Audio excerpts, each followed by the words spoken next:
اسی طریقے سے نماز کا معاملہ جو ہے وہ پہلے کیوں نہیں آیا؟ نماز کا بعد میں آ رہا ہے. آت المال علی حبہ ذوی القربى والیتامى والمساکین وابن السبیل والسائلین وفی الرقاب. کتنا دور لے گئے. واقام الصلاۃ وآتى الزکاۃ. یہ ہے ترتیب کے اعتبار سے جو میں نے عرض کیا تھا. یہاں عنوان کیا ہے؟ یہاں نیکی کی حقیقت عنوان ہے. اس کی روح ایمان ہے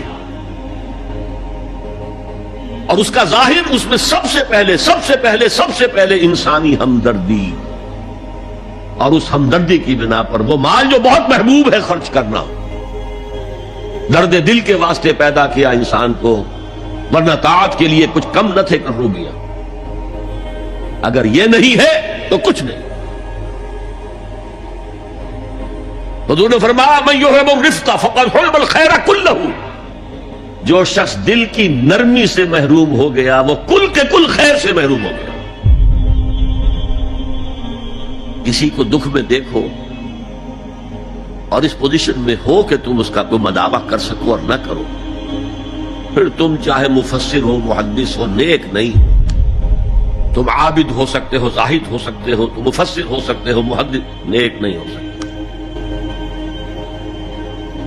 من یحب الرفق، رفق کہتے ہیں نرمی. رفیق ہمارا ساتھی، دم ساز. ظاہر بات ہے آپ کو دکھ ہوگا، آپ کے رفیق جو ہے اس کے اپنے دل میں محسوس کرے گا آپ کے درد. ہم درد کسے کہتے ہیں؟ ہم درد، ان کا درد مشترک ہے. ہم عصر ایک زمانے کے لوگ، ہم جماعت ایک جماعت میں پڑھنے والے. ہم درد، خنجر چلے کسی پہ تڑپتے ہیں ہم امیر. سارے جہاں کا درد ہماری جگر میں ہے.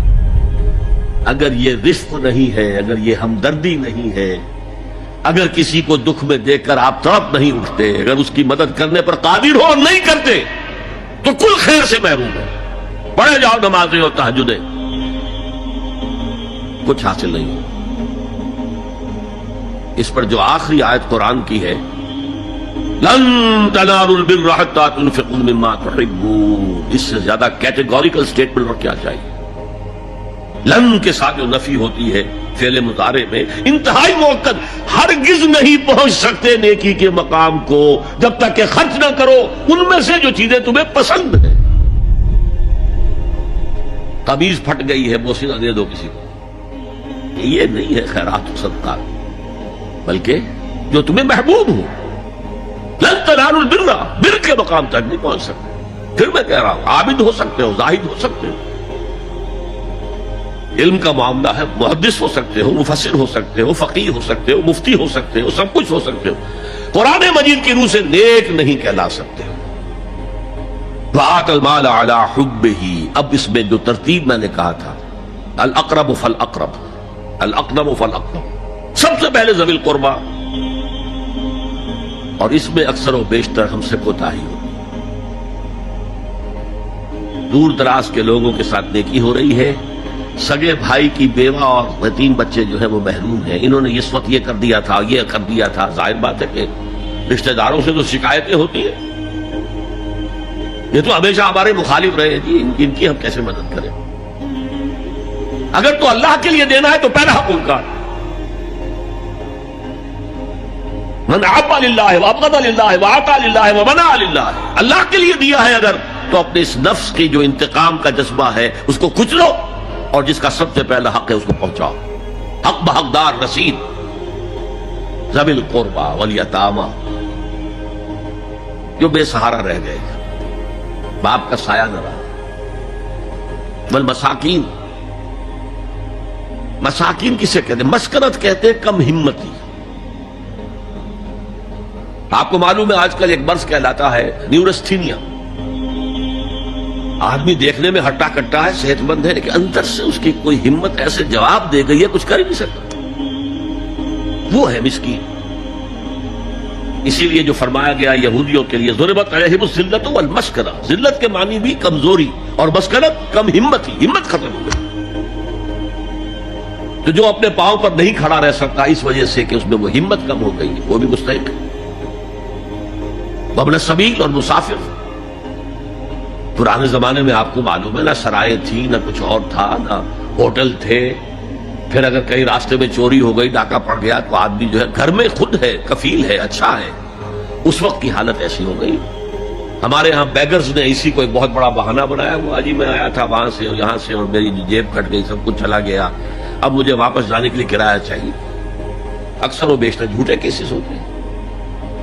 اگر آپ کسی کو پکڑ لیں اور ساتھ لے کر کہیں تحقیق کراؤ تو وہ بھاگ جائے گا، پھر نہیں آئے گا اس مسجد میں۔ لیکن یہ کہ ابن السبیل یہ بھی ایک کھاتا ہے۔ وسائلین یہ ذرا تفصیل طلب معاملہ ہے۔ اسلام کی تعلیم بڑی متوازن ہے۔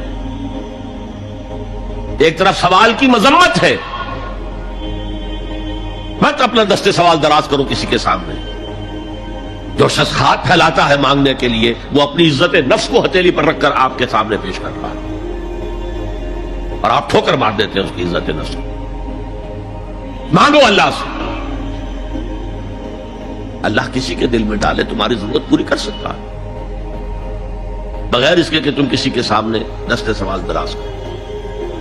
تو سخت مذمت ہے، اور خاص طور پر بیگری جو ایک انسٹیٹیوشن بن گیا ہے، ایک پیشہ بن گیا ہے، وہ تو اسلام کی تعلیمات کے منافی ہے۔ اور جس طرح کی ہم خیرات بانٹتے ہیں، 5 روپے کا نوٹ دے رہے ہیں مانگنے والوں کو، مسجدوں کے باہر سمجھ رہے ہیں ہم نے حاتم طائی کی خبر کو لات مار دی، حالانکہ حقیقت میں آپ انسٹیٹیوشن آف بیگری کو سپورٹ کر رہے ہیں۔ کسی ایک کو لے لو، آؤ چلو مجھے اپنا گھر دکھاؤ، مجھے بتاؤ تم واقعی اس قابل ہو یا نہیں ہو، اور پھر اس کی مدد کرے، لمسم کرے۔ پھر وہ 5 روپے نہیں، ایسی دیں کہ وہ کچھ اپنے پاؤں پر کھڑا ہو سکے۔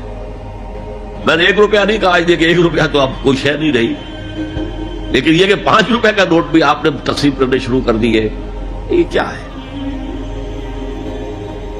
وسائلین وفی الرقاب، لیکن دوسری طرف سائل کو جھڑکنا نہیں ہے۔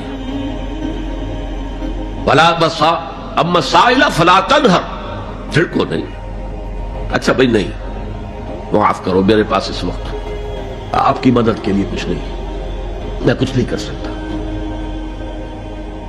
تو ان دونوں کے درمیان اصل میں معاملہ ہونا چاہیے، بلکہ یہاں تک بھی فرمایا سائل کو ضرور دو، چاہے وہ گھوڑے پر سوار ہو کر تمہارے دروازے پہ آیا، کیا پتا اس کی واقعی الجھن کیا ہے۔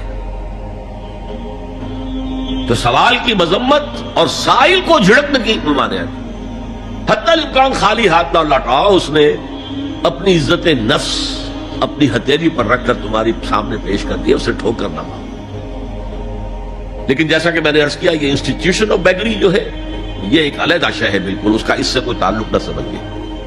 وفی الرقاب، رقاب جمع ہے رقبہ، گردن۔ فک رقبۃ او اطعام فی یوم ذی مسغبۃ یتیما ذا مقربۃ او مسکینا ذا متربہ۔ فک رقبۃ، کسی کی گردن چھڑا دینا۔ اس وقت سب سے بڑی ایپلیکیشن اس کی تھی غلاموں کو، کنیزوں کو اپنے پیسے سے خرید کر آزاد کر دینا، بہت بڑی نیکی، بہت بڑی نیکی۔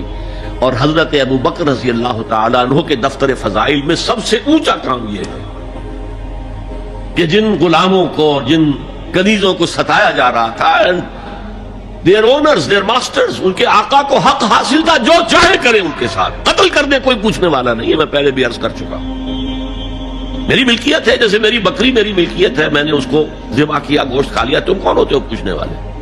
میرا غلام تھا، میں نے قتل کر دیا، تم کون ہو پوچھنے والے؟